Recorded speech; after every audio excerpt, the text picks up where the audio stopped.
बुजुर्ग अंकल की आखिरी नमाज। पुराने शहर की एक संकरी गली में एक बुजुर्ग शख्स रहते थे।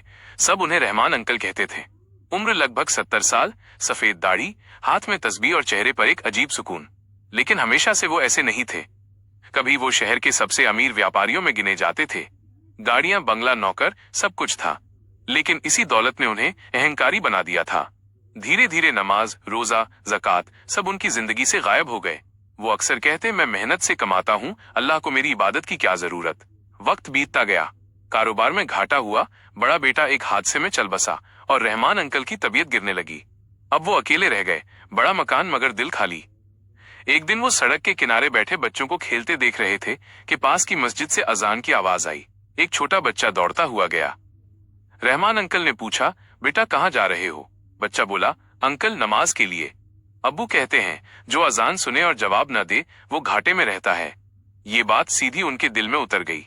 वो देर तक सोचते रहे। सालों से सुनी जाने वाली अजान आज उनके दिल को हिला गई थी। रात को उन्होंने वुजू किया और सालों बाद पहली बार सजदे में सिर झुकाया।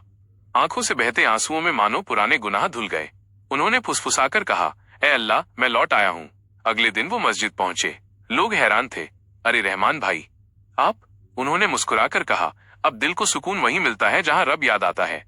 धीरे धीरे नमाज उनकी जिंदगी का हिस्सा बन गई।